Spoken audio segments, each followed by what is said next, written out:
Nous allons vous présenter une conférence sur le télétravail qui est un sujet qui fait dire beaucoup de choses, fait écrire beaucoup.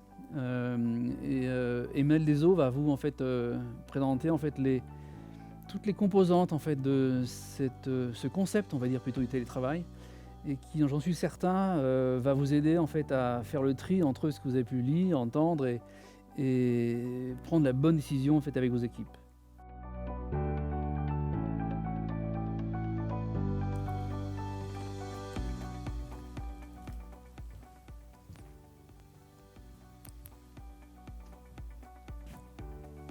Patron, je voudrais faire du télétravail. Non, Philippe. Mais je pourrais faire du télétravail 3 jours par semaine et être 2 jours sur site. Je t'ai déjà dit non, Philippe. Mais pourquoi? Parce que tu es maçon, Philippe. Depuis le début du confinement, plus de 5 millions de Français sont passés en télétravail. Et on estime que d'ici la fin de l'année, ils seront encore 3,5 millions.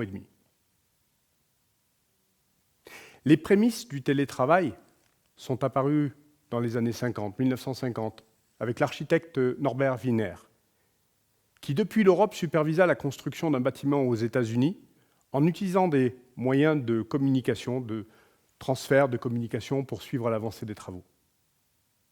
Dans les années 1970, l'apparition du téléphone et du fax ont donné les notions de télétravail en tant que tel, et est apparu le terme téléwork. 1990, les nouvelles technologies liées à l'information et à la communication ont fait du télétravail un mode de travail en tant que tel. Mais nos collaborateurs, nos managers, ont-ils tous souhaité de passer en télétravail? Y sont-ils tous préparés? Qu'ont-ils pensé? Qu'ont-ils ressenti? De quelle façon vont-ils accomplir leur mission sereinement? Nous avons vu que le télétravail a évolué de façon inéluctable dans le temps, mais la pandémie du coronavirus a donné un coup d'accélération au changement de mode de travail dans l'entreprise. De quelle façon nos collaborateurs sont-ils ou pas armés pour cela? Je vous promets qu'à l'issue de cette conférence, vous aurez les fondations pour comprendre comment un collaborateur, un manager en télétravail peut malgré tout s'épanouir, prendre du plaisir, sans oublier la cohésion de l'équipe, le lien social. Dans un premier temps, je vais vous inviter à découvrir de quelle façon le changement de travail en entreprise vers le télétravail impacte en termes d'émotions et la nécessité qu'il y a de les réguler. Nous verrons ensuite comment, en tant que manager, en termes de télétravail, je peux maintenir, voire développer l'engagement des collaborateurs. Enfin, nous observerons ce qui se passe au niveau du collectif et comment conserver cette cohésion, ce lien social.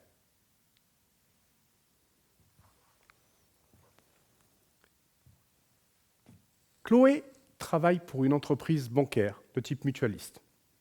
Elle est chargée de clientèle. Les résultats sont une très belle représentation de sa motivation, de son envie, de son plaisir à jouer dans les relations clients. Cette banque, comme d'autres entreprises, a décidé lors du confinement de passer bon nombre de ses commerciaux en télétravail. Chloé en fait partie. Quasiment du jour au lendemain, elle se retrouve seule chez elle, avec un ordinateur portable, une imprimante scan et un ascenseur. Je parle bien sûr d'un ascenseur émotionnel. C'est bizarre quand même. Hein. Je travaille, mais je suis chez moi. J'ai plus le sas, ce moment de transport qui me permettait de passer de mon environnement privé à mon environnement professionnel. Comment je vais m'organiser? Comment je vais pouvoir structurer mes moments de pause? Si je vais sur la terrasse prendre une cigarette, qu'on m'appelle à ce moment-là et que je n'entends pas le téléphone, je ne sais pas que va penser mon employeur, que que je ne fais rien. Oui, c'est bizarre quand même. Hein.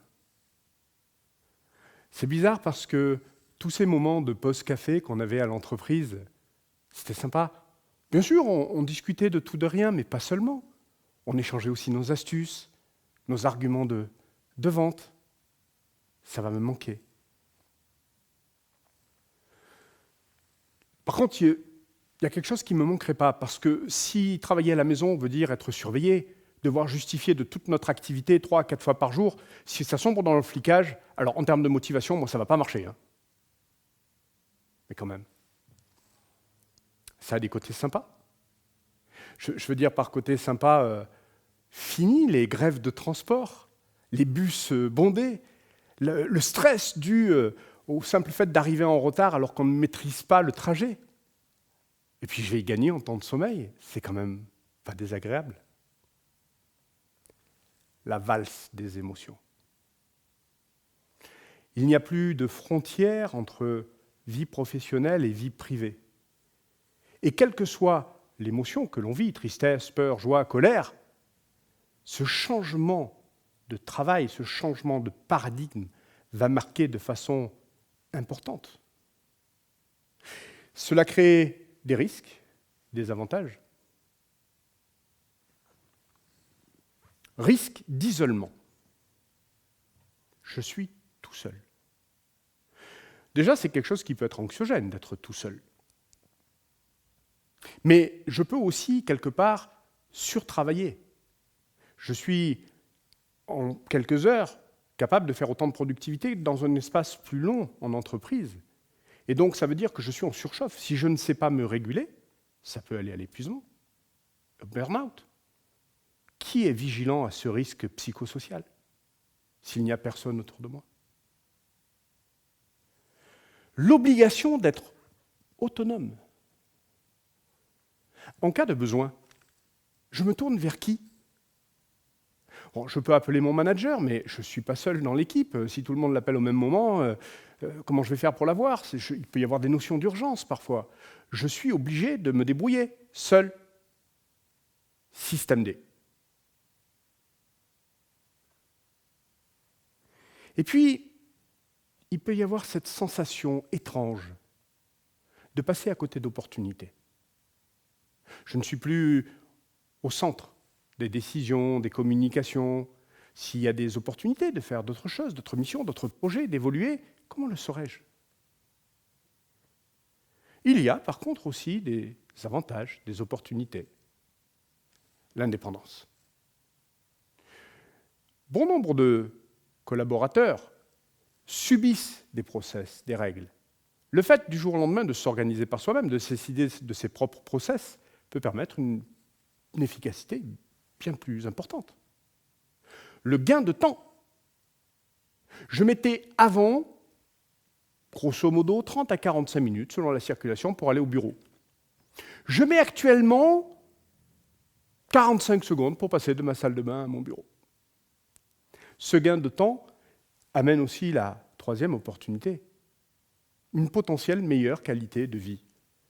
Sur des choses qui peuvent paraître banales, mais qui sont importantes. Le décor, d'abord. Pour peu que je travaillais avant dans une sorte d'open space, parce que c'est assez à la mode avec des gens à côté, ça pouvait être compliqué. Là, je suis avec mon mobilier, dans ma zone, je suis en confort.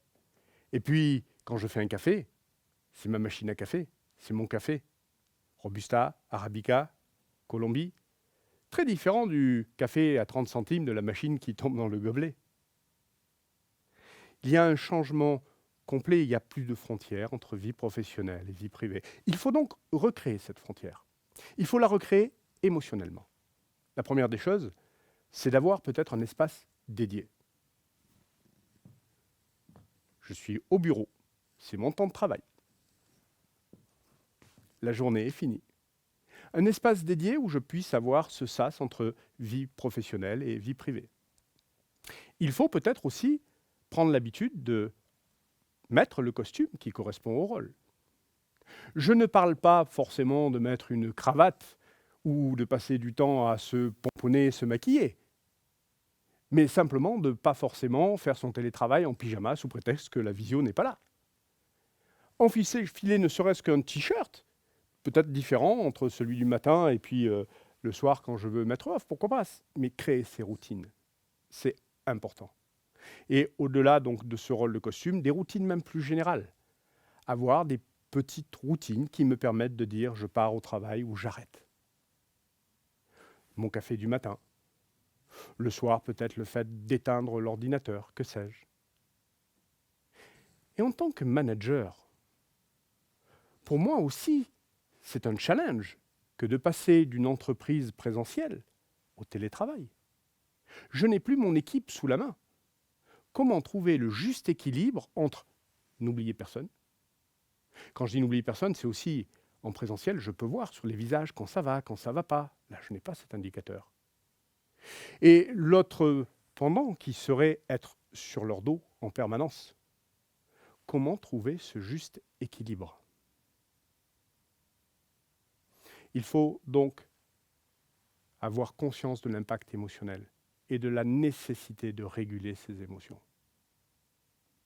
Mais alors, mon deuxième point, en tant que manager sur le télétravail, comment est-ce que je peux maintenir, voire développer l'engagement de mes collaborateurs? Allô? Chloé? C'est Pierre. Je t'appelle pour pouvoir savoir où tu en es dans ta gestion des relances clients parce que j'ai pas de nouvelles. Tu en es où? Je comprends pas. J'ai indiqué hier dans l'item commercial de notre intranet ce que j'ai fait dans la journée. Oui, peut-être. Mais je t'ai envoyé dans mon avant-dernier mail un tableur Excel que je vous ai demandé de remplir afin de suivre ça de façon plus régulière. Tu seras gentil de bien le remplir et de me l'envoyer, s'il te plaît. L'engagement est un feu de cheminée. Si on veut conserver la flamme, il va falloir l'alimenter avec des bûches.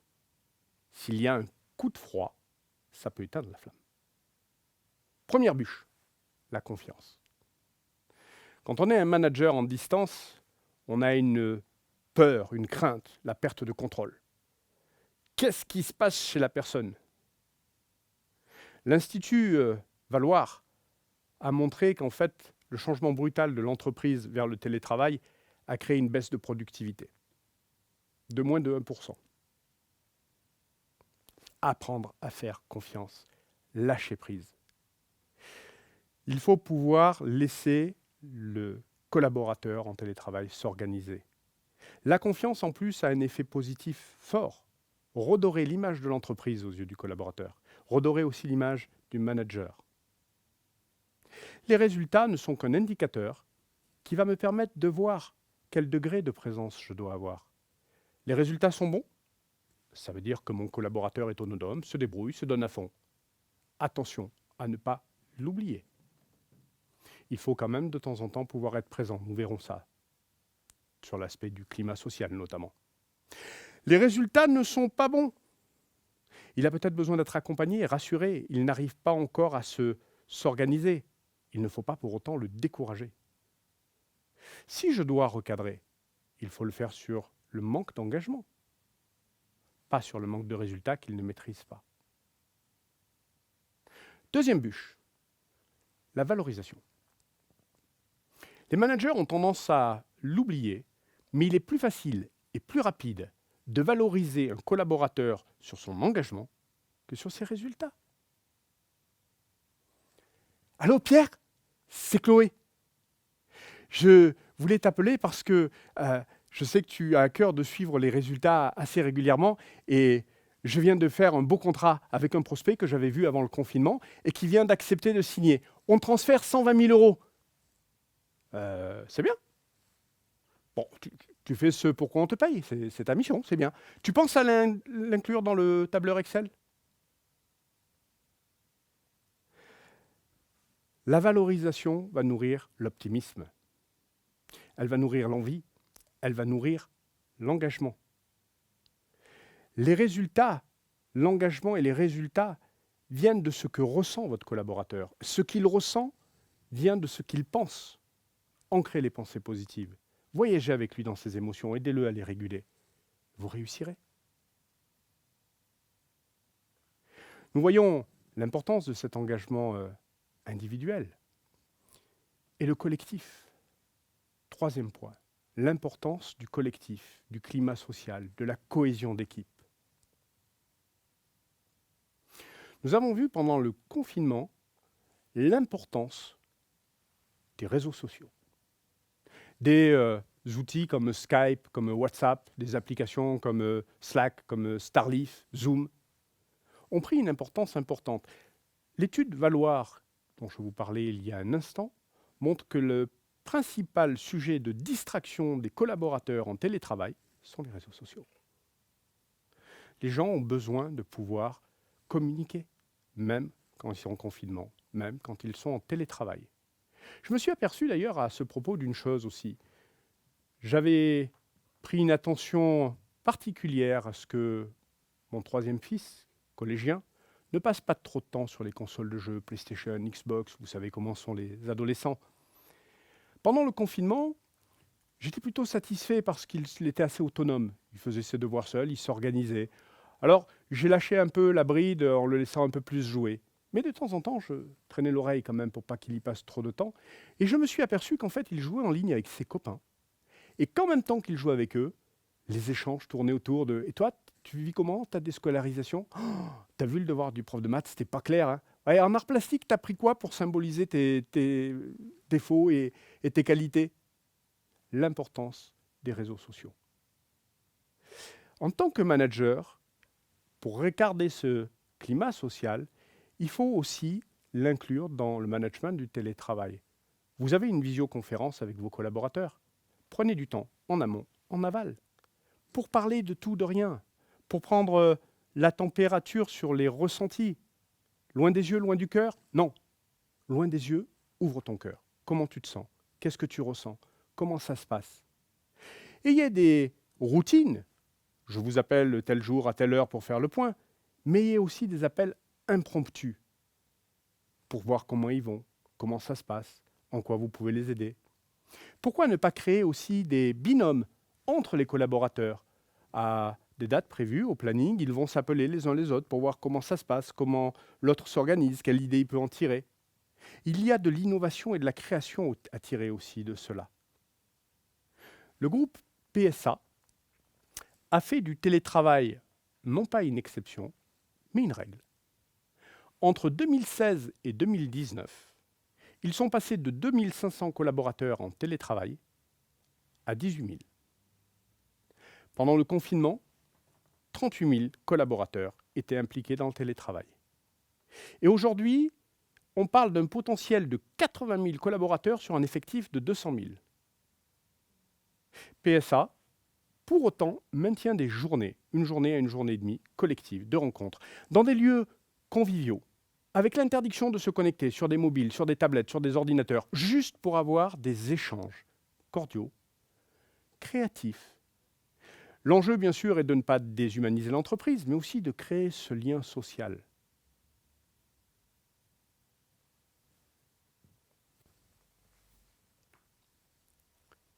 Il y a une notion importante que je voudrais juste évoquer et qui est souvent oubliée dans ce que l'on a pu voir dans les différentes expériences de télétravail. Une chose importante et oubliée, la recherche et développement. Il faut aussi utiliser cela, ces expériences de télétravail, pour faire de la recherche et développement. Voir comment on peut améliorer l'interface entre l'humain et le télétravail, entre l'humain et l'entreprise, entre le télétravail et l'entreprise. Avoir les idées nouvelles vont venir des gens qui pratiquent. Comment apporter plus de confort aussi et comment on peut développer cette cohésion et ce lien. En conclusion, vous l'aurez compris, le télétravail n'est pas la panacée. Le télétravail n'est pas pour tout le monde, pas pour tous les métiers, pas pour Philippe en tout cas qui est maçon. On a vu d'ailleurs des entreprises qui sont revenues en arrière alors qu'elles étaient pionnières en la matière. IBM. Yahoo, plus étonnant, car c'est une entreprise qui travaille dans le monde de l'Internet. Paracels disait « tout est poison, rien n'est poison, tout est dans la dose ». Il faut trouver un juste équilibre. Je vous invite à prendre compte de l'impact émotionnel et d'accompagner les collaborateurs qui font du télétravail, mais c'est aussi le télémarketing, pour pouvoir les accompagner dans la gestion et la régulation de leurs émotions. Je vous invite à focaliser davantage votre énergie sur l'engagement que sur les résultats. Je vous invite, enfin, à ne délaisser aucune opportunité de créer de la cohésion. Le télétravail touche aussi ce qu'on appelle la vente en ligne. L'expérience client repose essentiellement sur l'empreinte relationnelle laissée. La relation client n'est pas un fossile du passé. C'est une valeur refuge plus précieuse que l'or. La mission des managers en télétravail est celle d'un gestionnaire qui doit valoriser cette richesse. Il doit la valoriser. L'être humain est adaptable. La survie, l'évolution, n'est pas réservée à ceux qui sont les plus forts, mais à ceux qui s'adaptent le mieux. Et chaque être humain a cette capacité-là. Certains, plus que d'autres, ont besoin d'être accompagnés. Mais il faut amener le savoir devenir. Je ne sais pas ce que sera demain, mais il y a une chose que je sais. La meilleure façon de prédire l'avenir, c'est de le créer. Je vous remercie de votre attention chacun et je vais avoir un énorme plaisir maintenant à échanger avec vous parce que cet échange va être aussi pour moi ma recherche et développement. Je vous écoute.